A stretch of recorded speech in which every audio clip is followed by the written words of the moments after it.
Taming of the Shrew is very popular Shakespeare comedy. It's a little bit of a problem now because of the way women are treated in it. I don't think that that was an issue when it was originally staged. There's a couple of suitors that have come to Baptista's house because they want to woo his daughter for marriage, Bianca. He says he refuses to let Bianca be married until her older sister is married, which is Kate. Well, nobody can handle Kate. She's an individual, she's wild, she wants nothing to do with these guys. So the suitors all get together and they say that they will pay Petruchio to come in and woo her. They have their first sort of wooing scene together where they end up taking shots at each other. Then they agree to be married. The hour of their ceremony comes and goes, and he shows up very late, takes her, picks her up, and whisks her away to go home with him. Petruchio takes Kate home, and he mistreats her. Every time she does not agree with him or do what he says, she doesn't get food, she doesn't get clothes. They go and return home to Baptista's house for Bianca's wedding. The play ends where there's a bet saying all the wives are in the house, and the gentlemen all bet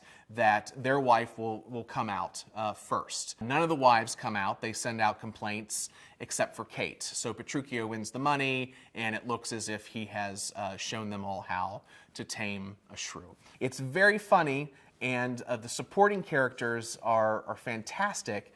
You do have to be very careful about how you handle the Kate-Petruchio relationship and the resolution of that. Petruchio has a great line, "If she and I be pleased, what's that to you?" I believe that he's trying to communicate to her in a way that shows that there's a way to play this game, and we can play it together and have a lot of fun, and that's how we'll be a success as a couple. Where you set that play has a lot to say about what's going on and how it will be perceived. One of our most successful productions of it was a Wild West production. By putting it in that type of a setting, the idea of a lot of what was going on seemed to ring true, because you're looking at it through a historical lens at a time period where maybe women didn't have as many rights. We didn't necessarily know how it was going to be taken. It didn't feel right. Like, the rehearsal process was very difficult, and it got to opening night and people just lit themselves on fire